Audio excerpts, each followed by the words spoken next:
Bienvenue à Paris. Zébli joue avec sa fille 5 ans. Rien ne laisse deviner l'enfer que vit cette maman. Imaginez qu'à la suite d'une séparation, vous vous retrouviez accusé d'avoir trompé les autorités et que la préfecture remette en cause la nationalité de votre enfant, le privant de ses droits. C'est ce qui arrive à Zébli. Cette Ivoirienne est suspectée d'avoir fait une reconnaissance frauduleuse de paternité, c'est-à-dire que le père français, qui a reconnu son enfant, ne serait pas le véritable père selon l'État français. Ce qui motive la démarche de la préfecture, l'absence de communauté de vie entre le père et la mère, rien de plus. Zébli m'a contacté pour me raconter son histoire et celle de sa fille. Elle dit n'avoir jamais trompé la France, n'avoir jamais menti sur la filiation de son enfant. Pourtant, sa demande de titre de séjour lui est refusée. La préfecture lui interdit de travailler. Alors, fraudeuse ou victime, j'ai décidé d'enquêter sur ces femmes. Je vais vous raconter leur histoire, leur combat administratif et judiciaire et leur calvaire.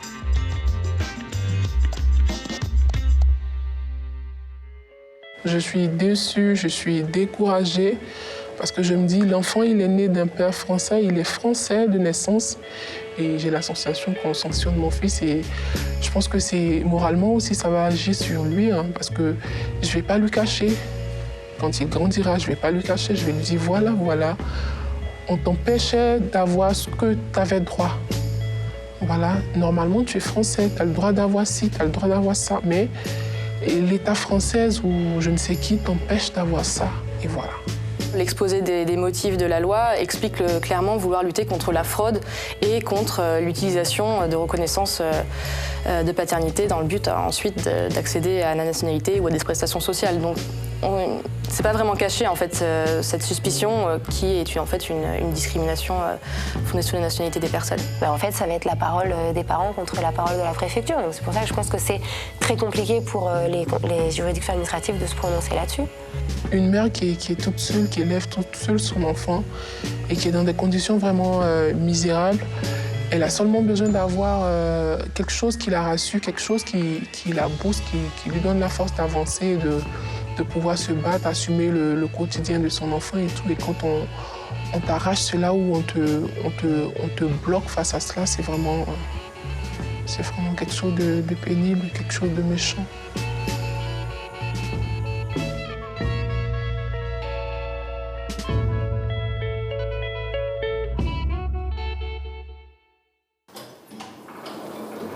Je vais vous révéler les dérives de l'application de lois qui encouragent les institutions à exercer une pression judiciaire et morale sur des femmes en situation de précarité. Zébli vit dans un logement insalubre, pas un lieu pour élever une petite fille. Malgré ses demandes aux offices HLM, elle n'obtient pas mieux. Sa situation administrative est bloquée. Pourtant, bien avant la naissance de sa fille, Zébli était en situation régulière. Après 22 ans de présence sur le territoire français, elle perd son titre de séjour. Un long combat commence. J'ai rencontré le père de ma fille en 2011. Et puis, au bout d'1 an, je suis donc tombée enceinte de façon inattendue. Puis la petite est venue. Lui, son option avait été l'IVG. Et moi, vu mon âge, et puis par rapport à mes convictions religieuses, je ne pouvais pas faire d'IVG. J'ai toujours assumé cet enfant toute seule. Comme il a dit, je me suis entêtée pour avoir cet enfant. Donc, il ne voulait pas participer. Il n'a pas voulu participer.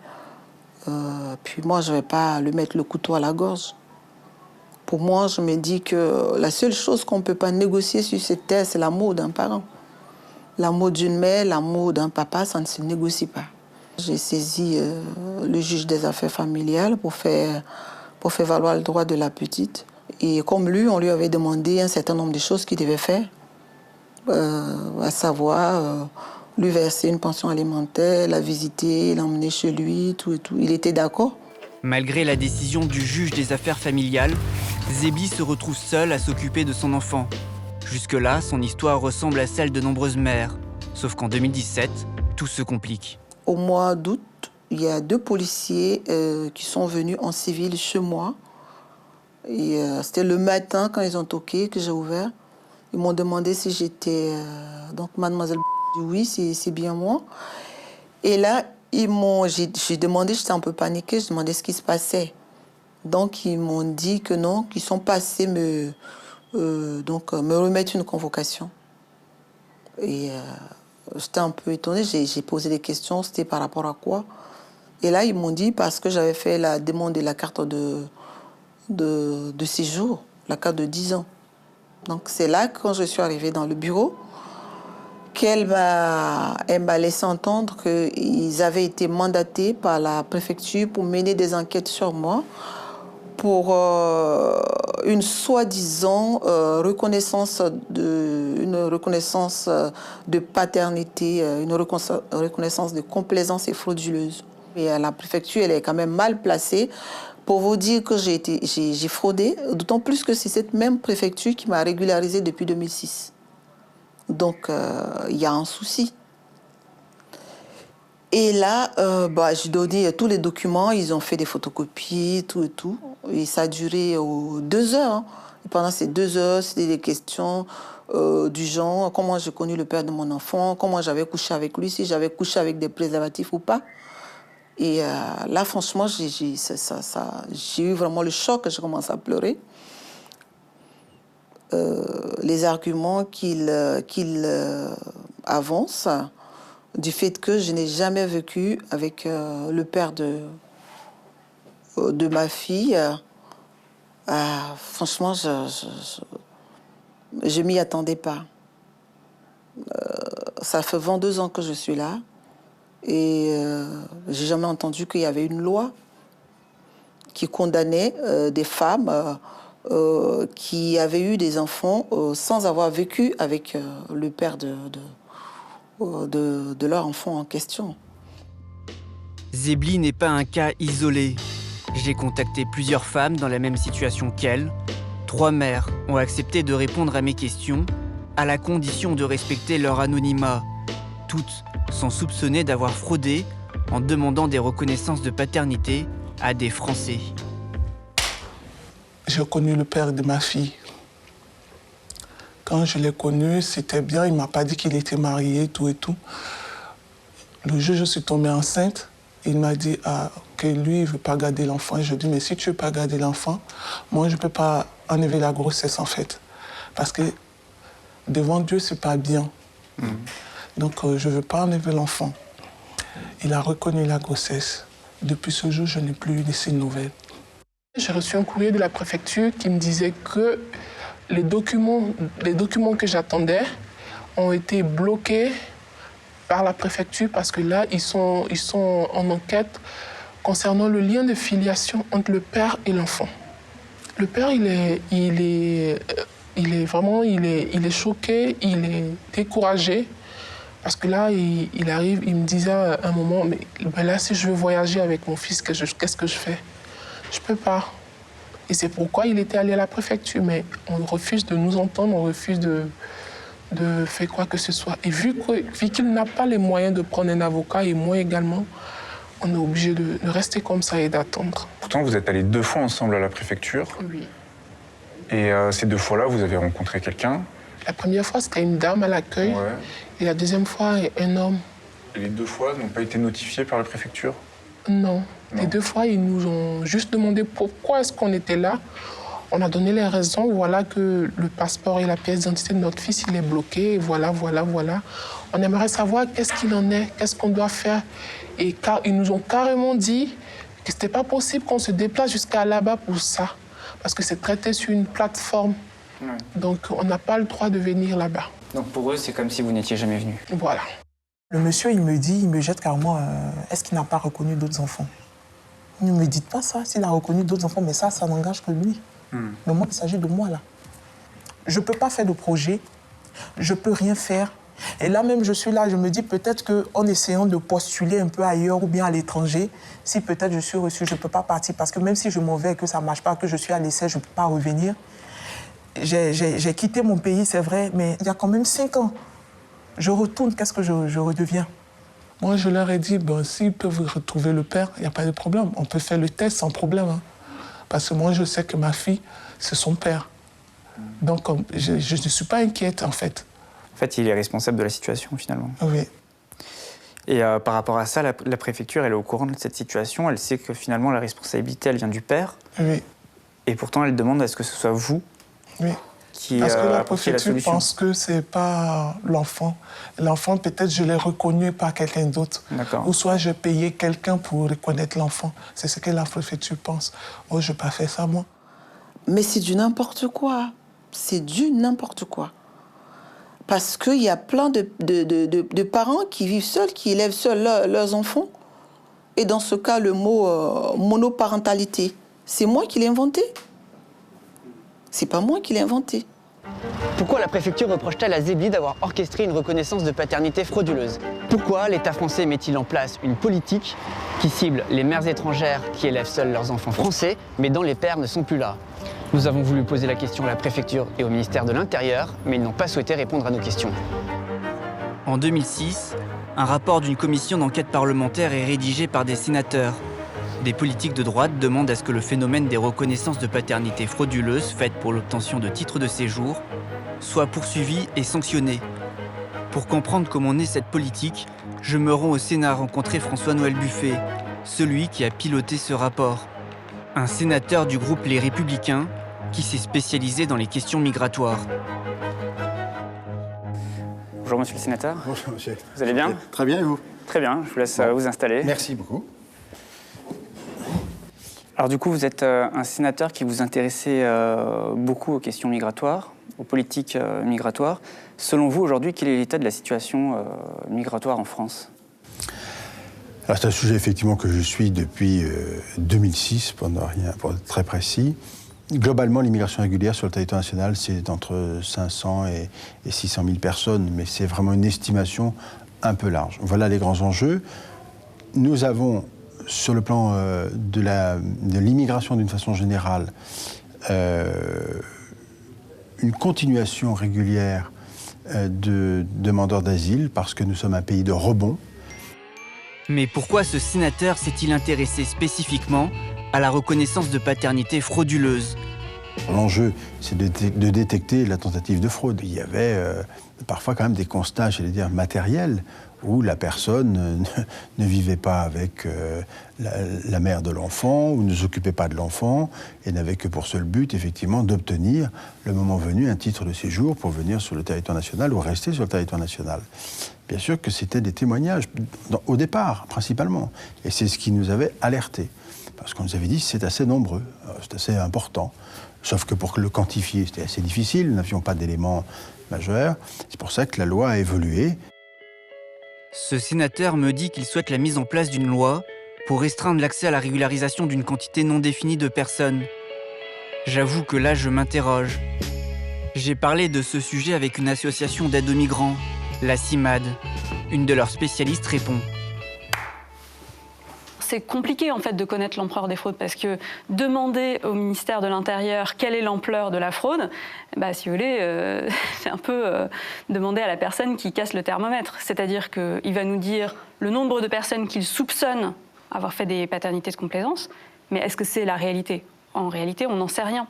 Parce que la seule manière de savoir si la paternité est de complaisance, c'est de contester cette décision de l'administration.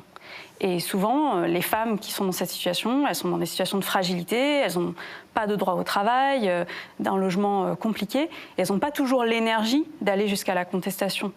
Donc, quand on nous donne des chiffres de soupçons, en réalité, on n'a aucun moyen de savoir quelle est la réalité.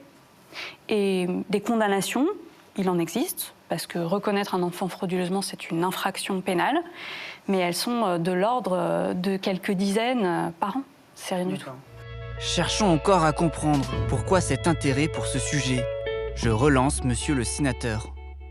C'est nécessairement un sujet sur lequel il y a une attention particulière, parce que c'est quand même un peu gênant que l'on ne respecte pas les règles qui sont les nôtres. Quand même, quand vous reconnaissez, vous déclarez reconnaître être le père d'un enfant, c'est pas simplement pour avoir des papiers, c'est en principe pour vous en occuper. Donc oui, ça mérite qu'il y ait un contrôle régulier. Ce n'est peut-être pas une priorité absolue de tout. En tous les cas, c'est pas ponctuellement, c'est en nombre, semble-t-il, l'élément le plus important de la problématique migratoire, mais ça reste un élément de préoccupation fort, parce que c'est une fraude malgré tout. Un parent d'un enfant français a le droit d'avoir un titre de séjour en France s'il prouve que son enfant est français, en l'occurrence par sa filiation avec une autre personne française, et qu'il s'en occupe. Du coup, les préfectures, quand elles souhaitent refuser un titre de séjour à une personne qui est parent d'un enfant français, elle a deux solutions. Ou elle prouve que cette personne ne s'occupe pas de son enfant. Pour les mères, c'est souvent difficile, puisque sociologiquement, c'est souvent elles qui ont la charge des enfants. Ou elles prouvent que l'enfant n'est pas français. Et donc, elles doivent dire « cette filiation, elle est frauduleuse ». Et pour ça, ils s'appuient sur des éléments de preuve, selon eux, qui consistent à dire « cette personne a déjà reconnu d'autres enfants » ou alors « cette personne ne s'occupe pas de son enfant ». Comme si ne pas s'occuper de son enfant, c'est la preuve qu'on n'est pas vraiment son parent. On sait bien que ce n'est pas la réalité. En 2012, le sujet fait l'objet d'une question écrite à l'Assemblée nationale. 6 ans plus tard, plusieurs mesures sont mises en place dans ce sens en Europe. Les lois sur l'immigration se durcissent. La France accompagne le mouvement. Une note interne de la direction de la police générale, mission de la lutte contre la fraude documentaire, est diffusée en 2017 dans les préfectures. Cette note, qui s'appuie notamment sur le rapport parlementaire de 2006, invite les préfets à étayer la suspicion de fraude dans le cadre des demandes de titres de séjour au profit du parent. Il s'agit d'empêcher les mères de toucher les aides sociales. Pour cela, il faut expulser. La filiation est devenue un enjeu dont la nationalité est l'élément central. Pour comprendre, j'ai rencontré des juristes de 2 associations, les Amoureux au bon public, qui défendent des couples mixtes, et de Cali, une structure qui accueille les femmes migrantes. Elle m'explique comment naît la suspicion. De plus en plus en France, on tend vers une politique migratoire très stricte, très suspicieuse, où on pense que les personnes étrangères mentent en permanence. C'est une vraie question de savoir finalement de quel côté, j'ai envie de dire, de quel côté vient la violence symbolique. Est-ce que finalement, si l'État prenait vraiment sa part de responsabilité et s'occupait sérieusement de ces femmes et de ces enfants qui sont tout seuls et qui très concrètement manquent de couches, de lait, de nourriture, de chauffage et de toit, peut-être que si l'État s'occuper un petit peu mieux de ces personnes et de ces enfants, parce que l'État a quand même la responsabilité des enfants sur son territoire, peut-être que les femmes seraient moins amenées à trouver des stratégies pour détourner le CESEDA pour obtenir un titre de séjour. Parce que titre de séjour, ça veut dire prestation sociale, ça veut dire logement social, ça veut dire autorisation de travailler, ça veut dire tout ça. Et on peut pas... Je pense que c'est très compliqué aujourd'hui de trouver quelqu'un qui ne trouve pas normal qu'une femme qui est mère ait envie de travailler, d'avoir un logement, des APL et compagnie pour élever son enfant dans des conditions correctes. Ce qui se passe, c'est que par la filiation que peut du coup engendrer la naissance d'un enfant entre un couple avec une personne française et une personne étrangère, ou par le mariage plus généralement, on va avoir accès à différentes suites qui peuvent être du coup l'acquisition de la nationalité française de l'enfant et donc potentiellement un titre de séjour derrière pour le parent étranger, ou par le mariage un titre de séjour et après potentiellement aussi l'acquisition de la nationalité française. Et donc en fait ce spectre de nationalité française, de prestations sociales derrière crée une grande suspicion qui fait que les couples franco-étrangers et donc les unions même pas forcément couple, mais les enfants issus d'unions mixtes sont systématiquement suspectés d'avoir eu une intention autre que la volonté de se mettre en couple ou d'avoir un enfant ou des projets de vie comme tout un chacun. Ces femmes feraient-elles tout cela pour les aides sociales alors qu'aucune étude ne permettrait d'affirmer quantitativement ce que représente cette fraude ? Il y a ce côté qui est un petit peu vicieux, qui est qu'un couple franco-étranger qui a rompu, voilà, qui au bout d'un certain nombre d'années s'est séparé, Pour l'administration, ça va très souvent venir légitimer les suspicions qu'elle avait au début. En fait, de se dire, ah, les unions étrangères, les unions franco-étrangères, les unions mixtes, effectivement, on avait raison de s'en méfier puisque le couple n'a pas tenu. Alors que dans la réalité, on voit que c'est des couples qui sont des couples comme tout le monde et donc qui, du coup, peuvent se séparer, peuvent avoir des différends, peuvent prendre des chemins opposés.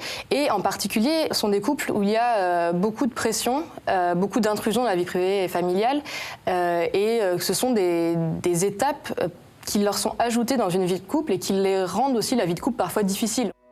En 2018, le gouvernement d'Édouard Philippe vote la loi Asile et Immigration, largement contestée par une partie de la gauche et des militants des droits civiques. 100 000 demandes d'asile l'an dernier, 85 000 au QTF prononcées, simplement 15 000 qui sont effectivement effectués. Pourquoi faisons-nous cette loi? Pour résoudre ce problème. Monsieur le député, vous jugerez, vous avez cité des chiffres tout à l'heure, l'année prochaine, sur ce que sera notre bilan. Puis-je vous dire qu'en l'espace de 8 mois, les éloignements forcés ont déjà augmenté de 14%, que pour les Dublinés, et grâce à la loi que nous avons fait voter, les expulsions ont doublé. Oui, nous voulons résoudre les problèmes. Dans ce contexte de durcissement des politiques migratoires, 2 articles modifiés par la loi Asile et Immigration régissent le traitement des mères d'enfants français. Cette loi, elle vise à complexifier les situations, elle vise à exclure les pères étrangers de la facilité de la reconnaissance de la paternité de leur enfant. Elle vise à complexifier la situation des mères qui ne vivent pas avec les pères de leurs enfants. Elle vise effectivement à mettre des bâtons dans les roues. Mais c'est le cas de l'ensemble des dispositions de cette loi. L'article 316-1 du Code civil stipule que lorsqu'il existe des indices sérieux laissant présumer, le cas échéant au vu de l'audition par l'officier de l'état civil, de l'auteur de la reconnaissance de l'enfant, que celle-ci est frauduleuse, l'officier de l'état civil saisit sans délai le procureur de la République. Sur quelle base? Celui de l'alinéa 6 de l'article 313-11 qui déclare que le titre de séjour est délivré de plein droit à l'étranger à la condition qu'il établisse contribuer effectivement à l'entretien et à l'éducation de l'enfant. Je résume. Le père est parti. Il abandonne la mère qui s'occupe seule de l'enfant. La voilà suspectée d'avoir menti sur l'identité du père. Combien de familles françaises sont dans ce cas sans être réprimandées?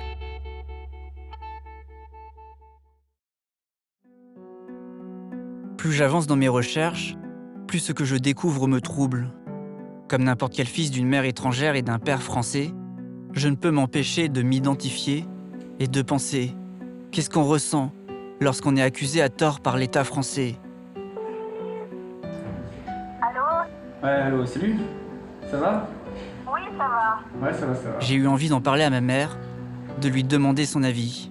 Je suis très choquée parce que c'est inadmissible. Déjà, c'est pas facile en tant qu'étranger vivre le pays étrange. En plus, quand même, le père français, ils sont lâchement lâchés de ses enfants. En plus, elle trouve un pays étranger avec ses enfants. Déjà, même française, toute seule, avec les enfants, c'est difficile. En plus, ça c'est vraiment inhumain. J'ai pas d'autres mots à dire. Ok, merci. De rien. Au revoir. Au revoir. Ces sentiments de colère, de honte, de doute, d'incompréhension, je les retrouve dans tous mes témoignages. Moi, en tant que mère, mon enfant, il représente tout pour moi.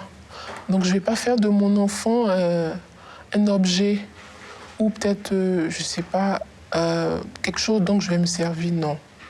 Tu fais un enfant, moi j'ai fait un enfant avec quelqu'un que j'aimais et avec qui on a eu des bons moments ensemble. Même si aujourd'hui ce n'est pas le cas, mais je n'ai pas fait l'enfant juste pour bénéficier d'être en situation régulière. La preuve, c'est à l'hôpital. L'assistante sociale, elle m'a dit, mais madame, voilà, parce que là, quand elle me demandait les papiers et tout pour moi et pour le père de l'enfant, quand je lui ai ramené ça, Il m'a dit, mais voilà, vous pouvez bénéficier de ça. Et moi, je ne savais même pas. La fraude devient un étendard permettant une banalisation de la mission dans la vie privée, une banalisation du contrôle des personnes étrangères et surtout un premier pas vers des politiques de plus en plus restrictives. Donc il y a vraiment cet imaginaire quand même fantasmé qui ne s'appuie pas sur des chiffres, qui s'appuie en fait sur des chiffres qui sont vraiment à la marge et qui sont très en deçà de la grande fraude qu'on nous laisse penser au niveau politique. Il y a vraiment une double discrimination qui est subie par ces femmes, qui est une discrimination subie de par leur nationalité, donc elles sont suspectées parce qu'étrangères, et donc parce que voulant profiter du système français ou que sais-je. Et il y a en plus une discrimination qui est réellement fondée sur le genre, c'est-à-dire qu'on les discrimine aussi du fait qu'elles soient des femmes, et donc vu qu'elles gardent l'enfant, qu'elles sont souvent quand même dans des familles monoparentales avec une majorité de mères seules, on va les mettre dans des situations encore plus précaires. Il y a vraiment cette double discrimination qui s'abat sur elles et où elles sont suspectées de par leur nationalité et de par en fait aussi cette image de la femme qui, vu qu'elle maîtrise le fait de pouvoir faire des enfants plus que le père, va utiliser le père français, va lui faire un enfant dans le dos, va avoir des enfants dans le seul but égoïste, selon l'administration, d'obtenir des papiers. Voilà, va vraiment manipuler un peu tout le monde. Et je trouve qu'il y a vraiment quand même cette double dimension de discrimination vraiment intersectionnelle à la fois sur le genre et sur la nationalité. L'État ne joue pas son rôle vis-à-vis des enfants, l'État ne joue pas son rôle vis-à-vis des femmes qui sont dans des situations de vulnérabilité. Et je pense qu'aujourd'hui, une personne qui est dans une situation de vulnérabilité et de précarité, c'est le devoir de l'État de proposer un accompagnement, de s'en occuper, de réfléchir à des solutions. A priori, on ne part pas vraiment là-dessus. Alors, de nombreuses femmes se retrouvent au tribunal administratif pour défendre leur probité. Les décisions des juges, elles divergent. En lisant les différentes jurisprudences administratives, on se rend compte qu'elles se contredisent selon les tribunaux. Alors attention, accrochez-vous, c'est compliqué. Je liste ici plusieurs contradictions dans les différents rendus de justice. Par exemple, j'ai là une décision du Conseil d'État qui date de juin 2013 et remet en cause la procédure de la préfecture. Alors qu'en septembre 2016, toujours le Conseil d'État rejette, lui, le pourvoi du ministre de l'Intérieur de l'époque, Bernard Cazeneuve. Concernant un père qui aurait reconnu plusieurs enfants de plusieurs mères différentes, le Conseil d'État estime que ces éléments ne suffisent pas à établir le caractère frauduleux. Là, j'ai une décision de la Cour administrative d'appel de Paris de mai 2015 qui rejette une requête du préfet de police de Paris car, je cite, « Les seules circonstances que l'intéressé ne serait pas le père biologique de cet enfant et aurait procédé à de nombreuses reconnaissances de paternité de caractère frauduleux ne sont pas de nature à caractériser en l'espèce une reconnaissance frauduleuse de paternité. » Fin de citation. Pourtant, à contrario, une requête de la Cour administrative d'appel de Versailles qui date d'octobre 2017 rejette la requête d'une plaignante car l'intéressé ne démontre pas la réalité d'une vie commune avec le père des enfants ni la participation de celui-ci à l'entretien ou à l'éducation des enfants. Alors, on a du mal à voir où est la cohérence, on a un peu l'impression que le sort de ces femmes dépend de la Cour dont elle relève. À propos de l'absence de la communauté de vie, il y a une décision de la Cour administrative d'appel de Douai de 2015 qui dit que, 1, la reconnaissance de l'enfant a été faite 1 mois après l'entrée en France de la mère, donc par le père français, et d'autre part, qu'il n'y a pas de lien affectif avec l'enfant et pas de vie commune entre le père et la mère, et pour autant, la fraude n'est pas établie. Donc on a vraiment des décisions qui sont quasiment contradictoires. La jurisprudence administrative sur cette question, elle est assez fluctuante. On a plusieurs exemples. Mais alors, effectivement, ce qui se passe, c'est que le préfet va se justifier en fait auprès du tribunal en disant, ben voilà, moi j'ai face à moi un faisceau d'indices qui me permet de conclure que la reconnaissance par le père n'a pas été faite dans l'idée exclusive d'établir un lien affectif avec l'enfant. Donc, la reconnaissance est frauduleuse. Et dans ces différents indices qui peuvent être pris en compte par la préfecture et qui seront après repris en compte par les différentes juridictions, c'est notamment la communauté de vie et la contribution à l'entretien et à l'éducation de l'enfant.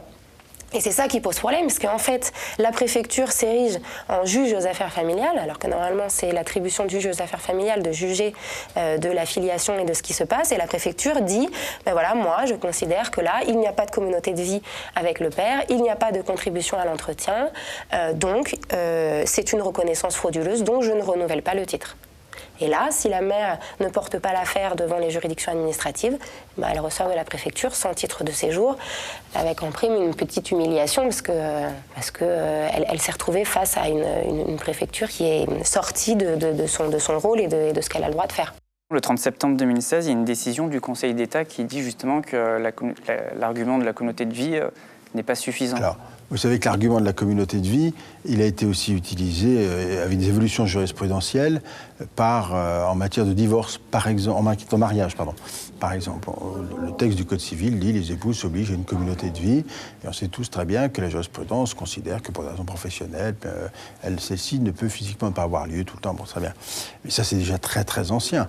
Mais là, le sujet est le même. Imaginez que vous reconnaissiez un enfant que vous ne voyez jamais, dont vous ne vous occupez pas, et dont vous n'avez finalement aucun intérêt pour lui. C'est tout de même choquant que cette reconnaissance soit validée à partir du moment où vous n'êtes pas dans la mission qui est la vôtre au départ et celle que vous avez choisie. Alors après, la décision qui est rendue, je ne sais pas, elle est du tribunal administratif, j'ai pas fait... Du Conseil d'État. Conseil d'État. Une décision du Conseil d'État, ça veut dire qu'elle veut sans doute, le Conseil d'État souhaiterait qu'il y ait d'autres éléments qui viennent conforter cela.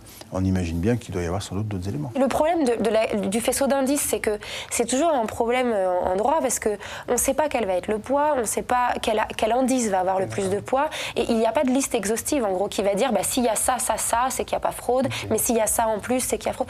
C'est très compliqué en fait. Donc c'est à la libre appréciation du préfet. On dit la charge de la preuve incombe à celui qui demande, mais le préfet il fait son boulot. Le préfet, il a produit un mémoire en disant, on a convoqué madame, on lui a demandé, ce qui par ailleurs est totalement ahurissant, je trouve, de convoquer quelqu'un et de lui dire, est-ce que le père participe à l'entretien? Non. Ah, bizarre. Bon, il n'y a pas de contribution à l'entretien. Le père, il ne doit pas trop exercer l'autorité parentale parce qu'il ne doit pas s'occuper de l'enfant, enfin voilà. Puis en plus, on ne sait même pas sur quoi c'est fondé. Ça veut dire quoi, pas exercer l'autorité parentale? Je ne sais pas, il a quel âge cet enfant? Depuis combien de temps? Enfin, il y a des pères qui sont défaillants, il y a des mères qui sont défaillantes. Ça ne veut pas dire que la reconnaissance a été faite dans un but frauduleux. Ça ne veut rien dire, en fait. J'ai la sensation que ces femmes étrangères ne profitent pas d'une réelle présomption d'innocence, puisqu'on peut leur retirer leur carte de séjour sans qu'aucune condamnation ne soit prise à leur égard, et sans contrôle d'un magistrat. Est-ce que la préfecture, en prenant cette décision de retirer le titre de séjour sans consulter d'abord un tribunal, se fait juge ? Depuis 2013, le Conseil d'État il a toujours clairement affirmé que l'administration a le pouvoir de considérer un acte civil comme inopposable si elle a le sentiment qu'il y a des éléments de fraude, sans avoir à aller voir le juge civil. Et donc il y a une sorte de dissociation entre le droit civil, la filiation, et le droit administratif, les papiers. On peut parler d'un système, disons, spécialement taillé pour les personnes étrangères. Un système de droit d'exception qui tendrait à laisser penser que la situation administrative, elle est déconnectée de toutes les autres situations de la vie, le mariage, la nationalité, la filiation, etc. Donc la première étape pour ces femmes, c'est de demander à l'administration quelles sont les preuves, quels sont les éléments. Et bien souvent, on se rend compte que le simple fait de demander la consultation du dossier, ça suffit à débloquer la situation. C'est-à-dire que dès que l'administration se rend compte qu'il y a une résistance, elle lâche. Comme si en fait il y avait des sortes de tests. On teste pour voir si la personne va faire valoir ses droits ou pas. Si elle commence à se battre, alors on lâche du lest. Si vraiment on leur retire leur titre de séjour, l'autre option c'est effectivement de faire un recours. Sauf que ces femmes, dans beaucoup de situations, tant qu'on ne leur a pas opposé une véritable obligation de quitter le territoire français, elles n'ont pas droit à l'aide juridictionnelle. Alors c'est un peu technique là encore, mais quand on est un étranger en situation irrégulière, sauf pour contester des obligations de quitter le territoire français, par principe, on n'a pas droit à l'aide juridictionnelle. C'est-à-dire qu'on n'a pas le droit à l'aide de l'État pour se voir payer un avocat ou une avocate compétente.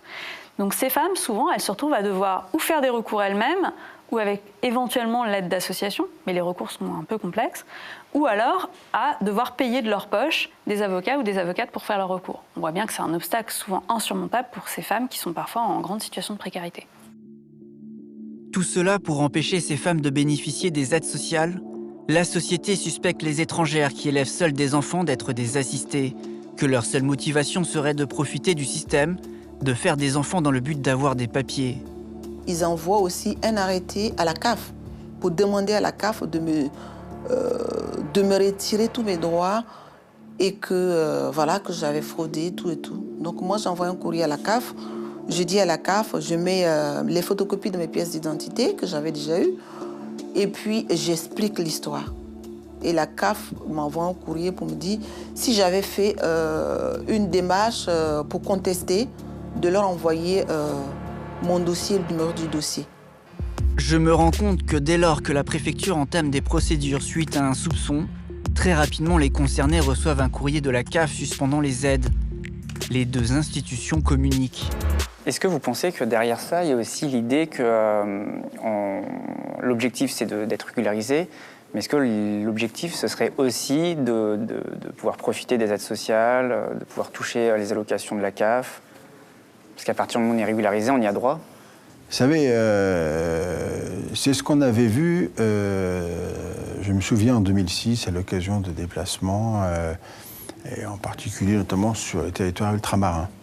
On avait constaté cela. En tous les cas, on s'était interrogé là-dessus. Et que de ce fait-là, pour certains c'est vrai, pour d'autres ça ne l'est pas, mais ça l'était vrai pour une partie, voire même à une époque, quand on se posait même la question, c'était pas pour une majeure partie importante, la majorité des demandes. C'est ennuyeux. C'est ennuyeux parce que, une fois de plus, si la reconnaissance, je dis clairement, si la reconnaissance elle est vraie, réelle et fondée, il n'y a naturellement aucune difficulté. Mais dès lors qu'il s'agit de contourner le système tel qu'il existe, qui est un système de solidarité, de politique sociale large de notre pays, eh ben oui, on ne peut pas l'accepter ni le tolérer, c'est normal. Parce que sinon, il n'y a plus de système possible. Ce qu'on a l'habitude d'entendre, on le demande pour pouvoir profiter des aides sociales. Moi, je n'ai jamais eu d'aide sociale. Je ne savais même pas. Et ça, c'était encore sous le règne de mon statut étudiant. Je reçois un appel. Oui, bonjour, madame. Vous devez déclarer vos ressources parce qu'on doit vous payer, on doit vous verser vos allocations. J'ai dit des allocations, mais je ne suis pas française, je suis pas française, je suis de nationalité étrangère. Normalement, je n'ai pas droit. Elle me dit, si, vous avez droit. J'ai dit, non, je n'ai pas droit. Elle me dit, si. J'ai dit, OK. Et on m'a fait un rappel de tout ce temps où je n'avais pas reçu Voilà, ils m'ont fait un rappel. Et après ça, je n'ai plus rien reçu.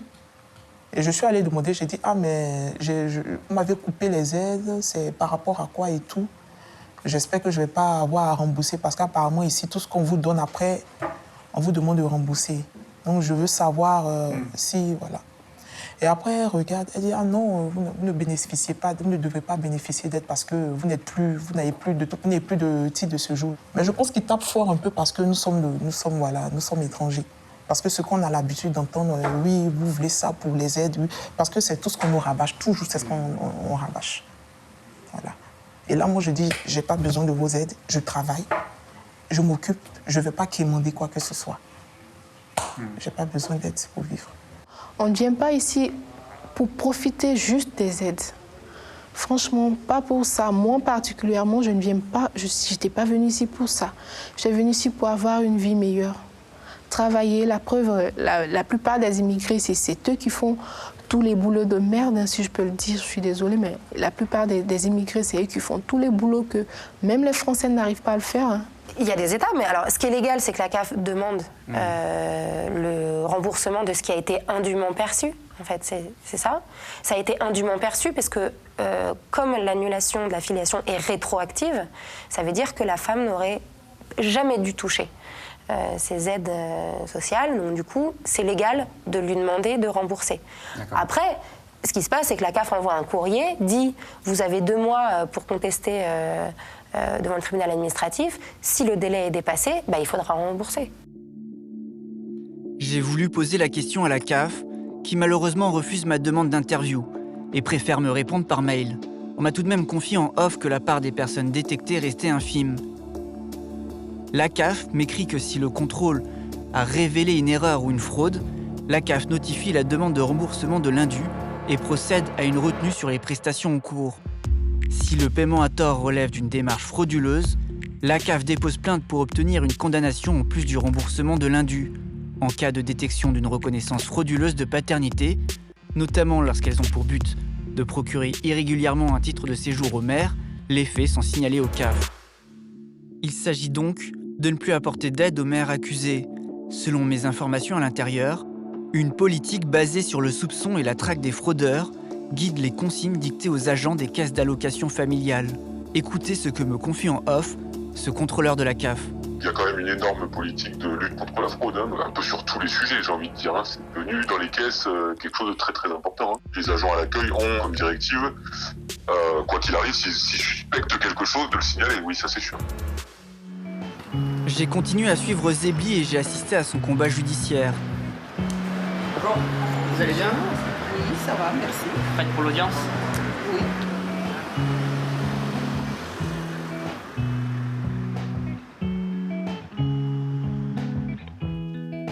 J'ai écouté les arguments de la préfecture de police de Paris, de quoi me rendre dubitatif. Et visiblement, la juge s'est montrée réceptive à la démonstration faite par la défense de Zebli. L'avocate de la lanceuse d'alerte est sortie confiante après cette courte audience. Pourtant, la représentante de la préfecture a déclaré, je la cite, que madame est malvenue de venir contester par la voie du référé la décision du préfet. Mais le seul véritable élément du dossier qui motive la suspicion de fraude est l'absence de communauté de vie entre le père et la mère, des éléments plutôt faibles. Je suis soulagée parce que c'est quand même, ça fait 2 ans que ça dure et 2 ans que j'ai été mise dans la précarité, injustement. Je suis mère d'une petite fille de 5 ans. Ma fille, je l'élève toute seule. Elle compte que sur... Enfin, elle n'a que moi pour répondre à ses besoins fondamentaux. Donc, je trouve que c'est abusé de la part de la préfecture. C'est abusé et je suis soulagée que cette histoire va prendre fin bientôt. Depuis, Zebli a gagné son recours en référé au tribunal administratif de Paris. La décision du juge précise que l'absence de communauté de vie ne suffit pas à estimer un soupçon de fraude. Zebli est autorisé à travailler. Une victoire qui est une lueur d'espoir pour les femmes qui partagent sa condition, bien que tout ne soit pas réglé. Zebli attend toujours sa carte de séjour de 10 ans et de quoi l'indemniser de ses années de galère. En attendant que justice soit faite, combien de vies brisées par l'administration française? Combien de femmes et d'enfants précarisés à qui la France refuse d'accorder des droits? Pourtant, le préfet n'est pas une autorité judiciaire.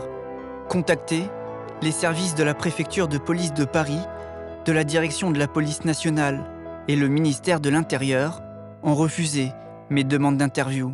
Tous mes projets que j'avais, tout a été brisé. Je suis complètement brisée. Mais je veux rester forte pour ma fille, je veux rester forte pour mes parents, mes amis, qui m'ont toujours connue forte. Et je vais garder cette dignité jusqu'au bout. Et moi, je me dis, mais si nous, on est gentils en Côte d'Ivoire avec les Français, ils sont libres de faire tout ce qu'ils veulent en Côte d'Ivoire, qui nous aident aussi en nous d'avoir cette liberté, un peu de liberté pour pouvoir au moins se souvenir à nos besoins. Parce que je me dis, comme je suis une femme seule, si on me donnait simplement le titre de séjour, peut-être je vais bien m'occuper de moi et de mon enfant parce que je vais tout faire pour ne pas qu'on manque de quelque chose, ma fille et moi. C'est du racisme, je ne sais pas pourquoi, mais bon. Ce qu'ils sont en train de me faire traverser là, c'est pire. C'est pire que toutes les situations par lesquelles je suis passée. La France, pays des droits de l'homme, quand vous entendez ça, ça vous fait quoi? Ça me choque et ça me dégoûte aussi, si je peux le dire. Parce que pour un pays de droit, et on empêche mon fils qui est né français de bénéficier de ses droits. Ça me dégoûte, franchement. J'attends seulement de pouvoir rentrer en situation régulière, comme on le dit, et de pouvoir aussi offrir ce dont mon fils il a besoin, moi aussi de pouvoir m'intégrer dans la société, pouvoir travailler, avoir une vie saine, être stable, pouvoir aussi grandir le nom de la France aussi un jour, parce que là, je suis déçue et je suis découragée de la France. Je veux qu'on m'entende aussi, qu'on m'aide aussi à moi aussi, parce que ça ne sert à rien d'aider les autres qui ont peut-être fait des choses qui ne sont pas bien, mais moi, par contre, qui n'ai rien fait, on doit aussi m'aider à moi aussi de retrouver ma liberté.